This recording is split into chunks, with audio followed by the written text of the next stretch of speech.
അതിന് കാരണം? സാധാരണഗതിയിൽ എല്ലാ ആളുകൾക്കും അറിയാവുന്ന ഒരു സംഗതിയുണ്ട്. എന്താ അത്? ഒരാളും മറ്റൊരാൾക്ക് കത്തയക്കുകയില്ല. എന്തു ചോദിച്ചിട്ട്?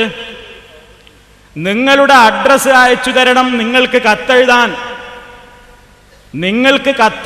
നിങ്ങളുടെ അഡ്രസ്സ് അയച്ചു തരണം എന്ന് പറഞ്ഞ് തലക്ക് വെളിവുള്ള ഒരാൾക്കും കത്തെഴുതാറില്ല. നമ്മളാരും ചെയ്യൂലല്ലോ. ആരോടെങ്കിലും ചോദിക്കുമോ? നിങ്ങളെ ഫോൺ നമ്പർ എത്രയെന്ന് ചോദിച്ചിട്ട് നമ്മൾ ഒരാളോട് ഫോൺ ചെയ്യുമോ? ലൂസുള്ളവനല്ലേ ചെയ്യാ? നിങ്ങളുടെ അഡ്രസ്സ് ഒന്ന് അയച്ചു തരണം, നിങ്ങൾക്കൊന്ന് കത്തെഴുതാനാണ് എന്ന് പറഞ്ഞിട്ട് ആരെങ്കിലും അങ്ങോട്ട് കത്തയക്കുവോ? കത്തയക്കൂല. അപ്പൊ ആ ഒരു കാര്യം എടുത്തിട്ട് പറയാണ്, എന്നാൽ മുജാഹിദുകൾ അങ്ങനെ ചെയ്തവരാണ്. എന്താ അതിന്റെ പശ്ചാത്തലം? മുജാഹിദുകൾ നടത്തുന്ന അൽ-ഇസ്ലാഹ് മാസികയിൽ വന്ന ഒരു ചോദ്യം, ഏതാനും ചോദ്യങ്ങൾ അൽ-ഇസ്ലാഹ് മാസികയിലൂടെ അൽ-ഇസ്ലാഹിലെ ലേഖകന്മാര് പുറത്തുവിട്ടു. അതിൽ 1 കോടി ഇനാം പ്രഖ്യാപിച്ചുകൊണ്ടുള്ള കത്തായിരുന്നു. വിവിധ വിഷയങ്ങൾ വെച്ചുകൊണ്ടുള്ള 4-5 പ്രത്യേകമായ വിഷയങ്ങളിലുള്ള വെല്ലുവിളികൾ. ഇതിന് നിങ്ങൾ തെളിവ് തന്നാൽ 1 കോടി ഇനാം എന്നതായിരുന്നു പരസ്യം. ആ പരസ്യം കണ്ടപ്പോ ഈ കുറ്റ്യാടിയിൽ ഒരു ഗൈനക്കോളജിക്കൽ കറാമത്ത് കേന്ദ്രമുണ്ട്. ആ കറാമത്ത് കേന്ദ്രത്തിലെ ഒരാള് അതിനൊരു മറുപടി എഴുതി. ആ മറുപടിയിൽ അയാൾ എന്താണ് എഴുതിയത്? അൽ-ഇസ്ലാഹ് ഓഫീസിലേക്ക് ബിസ്മില്ലാഹിർ റഹ്മാനിർ റഹീം എന്ന് പറഞ്ഞിട്ട് എഴുതിയിട്ട് പറഞ്ഞു, ഇതാ നിങ്ങൾക്ക് എല്ലാ രൂപത്തിലും നിങ്ങൾ ആവശ്യപ്പെട്ടിട്ടുള്ള കാര്യങ്ങൾക്ക് മറുപടി ഇതാ എന്നും പറഞ്ഞ് ഒരു കത്തെഴുതി. ആ കത്തിൽ പറയുന്ന വിഷയങ്ങളൊന്നും എനിക്ക് വിശദീകരിക്കാൻ സമയമില്ല. കാരണം ഞാൻ അങ്ങോട്ട് എഴുതിയ വിഷയങ്ങളും പറയുന്നില്ല, എനിക്കതിലെ മർമ്മം പറയലാണ് ഉദ്ദേശം. ആ കത്തെഴുതിയപ്പോ ആ കത്തിന്റെ അടിയിൽ കൃത്യമായി പല കാര്യങ്ങളും ഇവിടുന്ന് അങ്ങോട്ട് ചോദിച്ചപ്പോ അൽ-ഇസ്ലാഹിന്റെ ഓഫീസിൽ നിന്ന് ഒരാൾ ഇങ്ങോട്ട് മറുപടി എഴുതി ഈ കുറ്റ്യാടിയിലുള്ള ഈ കേന്ദ്രത്തിലേക്ക്. ആ കത്തിൽ അൽ-ഇസ്ലാഹ് ഓഫീസിൽ നിന്ന് ആവശ്യപ്പെട്ടു, നിങ്ങൾ അയച്ച കത്ത് പ്രസിദ്ധീകരിക്കണമെങ്കിൽ, ഒരു പത്രത്തിലൊരു കത്ത് പ്രസിദ്ധീകരിക്കുമ്പോൾ ജേർണലിസം പഠിച്ചിട്ടുള്ള ആളുകൾക്കൊക്കെ അറിയാം. ഞാനത് പഠിച്ചിട്ടില്ല, പക്ഷേ പഠിച്ചവരോട് അന്വേഷിച്ചിട്ടുണ്ട്. അത് പഠിച്ചിട്ടുള്ള ആളുകൾക്കറിയാം, ഒരാളുടെ കത്ത് ഔദ്യോഗികമായി ഒരു മാസികയിലോ പത്രത്തിലോ പ്രസിദ്ധീകരിക്കണമെങ്കിൽ ഈ പ്രസിദ്ധീകരിക്കുന്ന പത്രത്തിൽ ജോലി ചെയ്യുന്ന ആളുകൾക്ക് അതിനെ സംബന്ധിച്ചുള്ള ആധികാരികത ഉറപ്പുവരണം. ആ ആധികാരികതയ്ക്ക് വേണ്ടി നിങ്ങൾ കത്തയച്ചിട്ടുള്ളത് കേവലം ഒരു വെള്ളക്കടലാസിലാണ്. അതുകൊണ്ട് നിങ്ങൾ എന്തു ചെയ്യണം? ഇത് പ്രസിദ്ധീകരിക്കാനുള്ള ആധികാരികതയ്ക്ക് വേണ്ടി ഓഫീസിൽ നിന്നാണെങ്കിൽ ലെറ്റർ പേഡും സീലും, വ്യക്തിപരമാണെങ്കിൽ കൃത്യമായ പേരും മേൽവിലാസവും അയച്ചു തരണം എന്ന് പറഞ്ഞിട്ട് അൽ-ഇസ്ലാഹ് ഓഫീസിൽ നിന്ന് ഈ കുറ്റ്യാടി കേന്ദ്രത്തിലേക്ക് കത്തയച്ചു. അത് കത്തയച്ചിട്ട് ആ കത്തിങ്ങോട്ട് വായിച്ചിട്ട് മൂപ്പര് ഇവിടെ വന്നിട്ട് ആ കവർ ഇങ്ങനെ കാണിക്കാണ്. കണ്ടോ? അൽ-ഇസ്ലാഹിന്റെ ഓഫീസിൽ നിന്ന് നിങ്ങൾക്ക് ഇങ്ങോട്ട് കത്തയക്കാനുള്ള അഡ്രസ്സ് അയച്ചു തരണം എന്ന് പറഞ്ഞിട്ട് അയച്ചു തന്നിരിക്കുന്നു എന്ന് പറഞ്ഞിട്ട് ആ അഡ്രസ്സ് കാണിക്കാണ്. എന്നിട്ട് ചോദിക്കാണ്, ലൂസ് ഉള്ളവനല്ലേ അങ്ങോട്ട് അയക്കാനുള്ള അഡ്രസ്സ് അയച്ചു കൊടുക്കണം എന്ന് പറയുള്ളൂ, ഇങ്ങോട്ട് കത്തയക്കാനുള്ള അഡ്രസ്സ് അയച്ചു കൊടുക്കണം എന്ന് പറയുള്ളൂ. ഇതാണ് സുഹൃത്തുക്കളെ ഒരു ദീനിന്റെ വിഷയമൊന്നുമല്ല ആദ്യം തന്നെ തുടങ്ങുന്നത്. നിങ്ങൾ ക്ഷമിക്കുക, ഇത് ആദ്യമേ ഒരു ഫസാദായിട്ട് പറഞ്ഞതാ. മുജാഹിദുകൾക്ക് മുഴുവൻ ലൂസാണ്. അവരുടെ കേന്ദ്രത്തിൽ എന്ന് തന്നെ അയച്ചിട്ടുള്ള കത്തിൽ ആവശ്യപ്പെട്ടിരിക്കുന്നു എന്ത്? അങ്ങോട്ട് കത്തയക്കണമെന്നുണ്ടെങ്കിൽ അഡ്രസ് അയച്ചു കൊടുക്കണം എന്ന് പറഞ്ഞിട്ട് കത്തയച്ചിരിക്കുന്നു. ഇത് കേട്ട ആർക്കും തോന്നൂലേ ഒറ്റയടിക്ക് എന്ത് ഇത് വളരെ ലൂസായി പോയല്ലോ, എത്ര തലല്ലാത്തവനവര് എന്ന് ചിന്തിച്ച് മുമ്പിലിരിക്കുന്ന ആളുകളൊക്കെ ഈ ആട്ടം കാണാതെ ഈ ചങ്ങാതി പറഞ്ഞത് കേട്ടിട്ട് അടിച്ചിരിക്കുകയും ചെയ്തു. അപ്പോൾ പല ആളുകൾ ഈ കാസറ്റ് കണ്ടു നോക്കുമ്പോൾ ഇതിലുള്ള ഈ കൃത്രിമ നിങ്ങൾ മനസ്സിലാക്കണം. വേറൊന്ന് സുഹൃത്തുക്കളെ, എന്താ ആ കത്തിൽ മൂപ്പര് പറയുന്നത് ബിസ്മി എഴുതിയത് തന്നെ തെറ്റാണ്, ബിസ്മില്ലാഹി റഹ്മാൻ റഹീം എഴുതിയത് തന്നെ തെറ്റാണ്. അവിടേക്കൊക്കെ ഞാൻ വരുന്നുണ്ട്, അതിനുള്ള മറുപടിയും വരുന്നുണ്ട്. അതുകൊണ്ട് ആദ്യമായി ഞാൻ നിങ്ങളെ ഈ സ്ക്രീനിൽ കാണിക്കുന്നത് അദ്ദേഹം ഈ വിഷയത്തിൽ മുജാഹിദുകളെ സംബന്ധിച്ചു പറഞ്ഞിട്ടുള്ള ആരോപണവും എനിക്കതിന് പറയാനുള്ള നിജസ്ഥിതിയുമാണ്. നിങ്ങളത് ശ്രദ്ധിച്ച് കേൾക്കണം എന്ന് ഓർമ്മപ്പെടുത്തുകയാണ്. ഇങ്ങോട്ട് അഡ്രസ് കത്തയക്കാൻ നിങ്ങൾ അഡ്രസ് അയച്ചു തരണോ? നിങ്ങൾക്ക് മനസ്സിലാവും. ലൂസ് മനസ്സിലാണെങ്കിൽ കുറച്ച് പണിയുണ്ട്. അതായത് മാനേജർ ഇസ്ലാം പബ്ലിക്കേഷൻസ് എടരിക്കോട് അവരയക്കാണ് to Abdu K SHEC Kuttiady 6735 Calicut district. ഈ അഡ്രസ്സിൽ അയക്കാണ്. നിങ്ങളത് പ്രസിദ്ധീകരിക്കണം. നിങ്ങൾ അഡ്രസ് അയച്ചു തരണോ? നിങ്ങൾക്ക് മനസ്സിലായോ? അപ്പൊ സമസ്തയിലുള്ള കന്യത്ത് ഉസ്താദും EK ഉസ്താദും കുത്തുബിത്തങ്ങളും ഒക്കെ മാനസിക രോഗിയാണ്. പിന്നെ പേരോട് പൂർണ്ണ ലൂസ്. ഈ മുജാഹിദ് മൗലവിമാരോ നിങ്ങളൊന്ന് ആലോചിക്കേണ്ടതാണ്. ഞാൻ പറയൂലേ എന്താണ്. അപ്പൊ അഡ്രസ് കത്തയക്കാണ്. നിങ്ങൾ അഡ്രസ് അയച്ചു തരണോ?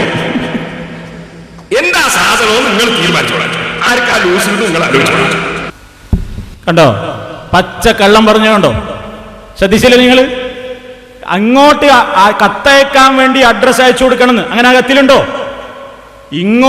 അങ്ങോട്ട് കത്തയക്കണം എന്നുണ്ടെങ്കിൽ അഡ്രസ് അയച്ചു കൊടുക്കണം എന്ന് പറഞ്ഞു ഇങ്ങോട്ട് കത്തെഴുതി. ഇതിനാണ് ഞാൻ പറഞ്ഞത്, ആധികാരികതക്ക് വേണ്ടി ഇയാൾ കത്തയച്ചിരിക്കുന്നത് ഒരു വെള്ളക്കടലാസിലാ. ഇതുപോലെ ഒരു വെള്ളക്കടലാസിലാ കത്തയച്ചിരിക്കുന്നത്. 10 കോടി ഇനാം എന്നും പറഞ്ഞിട്ടാ കത്തയച്ചിരിക്കുന്നത്. ഈ 10 കോടി ഇനാമിന്റെ കത്ത് പ്രസിദ്ധീകരിക്കണമെന്നുണ്ടെങ്കിൽ ഒരു ആധികാരികത വേണ്ടേ? ആധികാരികത ഉറപ്പുവരുത്താൻ നിങ്ങൾ ഈ വെള്ളക്കടലാസിൽ പോരാ. അതിന് ഓഫീസിൽ നിന്നാണെങ്കിൽ ലെറ്റർ പേഡും സീലും. അതല്ല വ്യക്തിപരമാണ് ഈ വെല്ലുവിളിയെങ്കിൽ വെല്ലുവിളിച്ച വ്യക്തിയുടെ പേരും മേൽവിലാസവും ഒപ്പും കണ്ടത് കവറുമല, ഒപ്പിട കവറുമല. നിങ്ങൾക്കൊരു ആധികാരികമായ ഒരു ഡോക്യുമെന്റ് ഒരാൾ അയച്ചു തന്നാൽ, അല്ലെങ്കിൽ നിങ്ങളൊരു സ്ഥലത്തേക്ക് അപേക്ഷ അയക്കുമ്പോ, നിങ്ങൾക്കൊരു കാര്യത്തിന് വേണ്ടി നിങ്ങൾ കത്തയക്കുമ്പോ വ്യക്തിപരമായ നിങ്ങളുടെ ആ കത്തിൽ നിങ്ങൾ പേരും ഒപ്പും ഇടുക എവിടെയാണ്? കവറുമ്മലാണോ സുഹൃത്തുക്കളെ ഇടുക? നിങ്ങൾ മനസ്സിലാക്കണം. ആ കത്തിന്റെ അവസാനത്തിലാണ് വ്യക്തിപരമാണെങ്കിൽ പേരും ഒപ്പും രേഖപ്പെടുത്തുക. ഓഫീസിൽ നിന്നാണെങ്കിൽ ലെറ്റർ പേഡിൽ അയച്ചാൽ മതി, അടിയിൽ ഓഫീസിന്റെ സീലും വരും. ഇതാണ് അൽ-ഇസ്ലാഹ് ഓഫീസിൽ നിന്ന് ഇയാൾക്ക് ആവശ്യപ്പെട്ടത്. അതല്ലാതെ നിങ്ങൾക്ക് അങ്ങോട്ട് കത്തയക്കാൻ അഡ്രസ് അയച്ചു തരണമെന്ന് തലയിൽ എന്തെങ്കിലും ഉള്ള ഒരുത്തൻ മനസ്സിലാക്കുവോ? ഈ പേരോടല്ലാതെ, ഇയാളല്ലാതെ അത് മനസ്സിലാക്കുവോ? അപ്പൊ ആ രൂപത്തിലാണ് സുഹൃത്തുക്കളെ തെറ്റിദ്ധരിക്കുന്നത്. അപ്പൊ ഞാൻ വെറുതെ പറയുന്നതല്ല. നിങ്ങൾ ആ കത്ത് സ്ക്രീനിൽ കാണണം.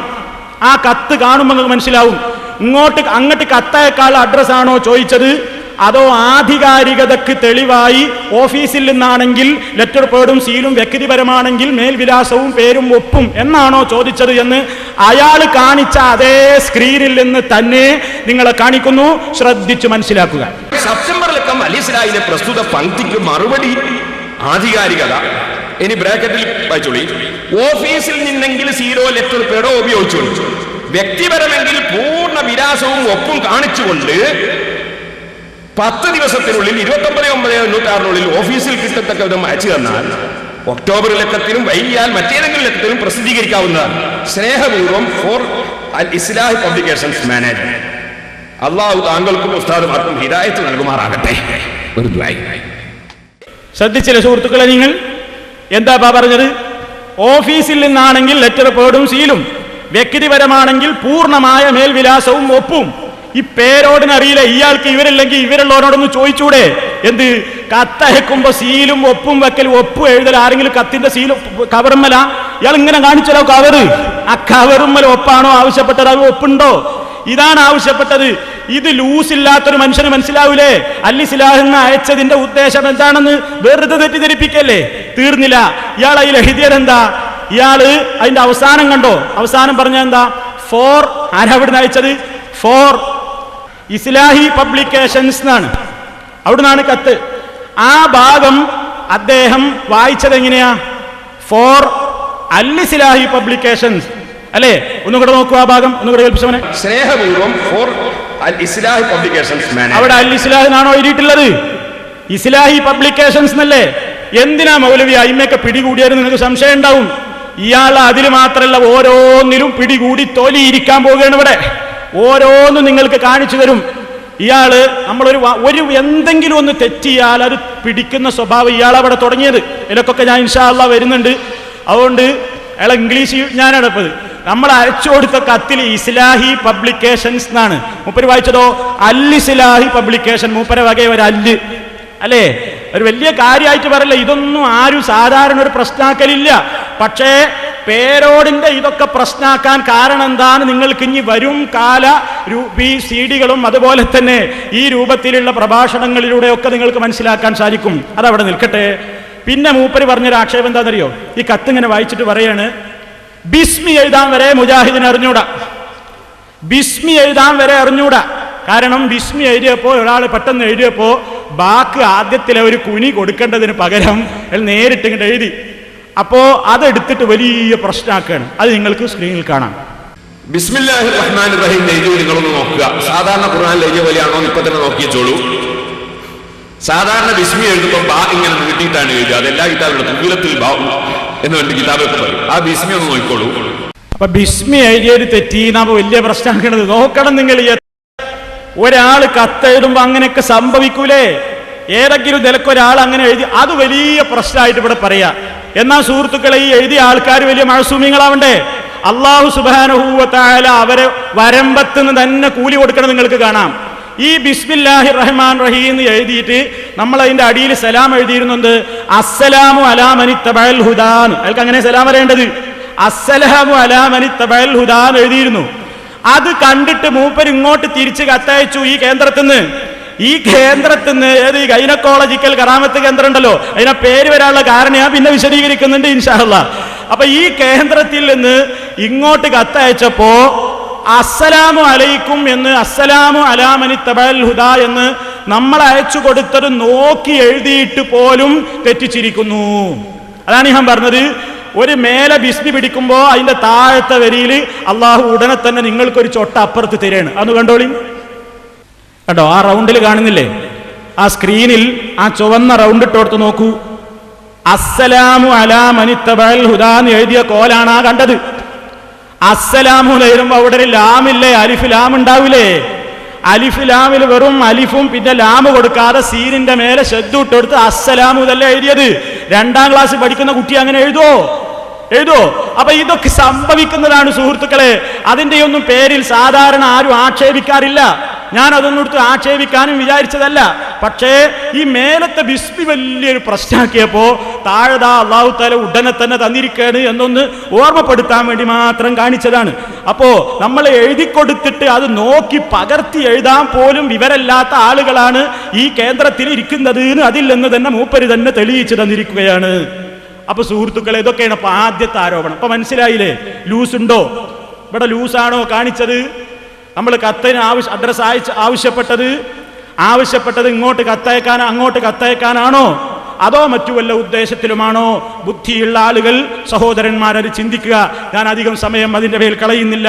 വിവരമുള്ള ആളുകൾക്ക് ആ കാര്യം മനസ്സിലായി.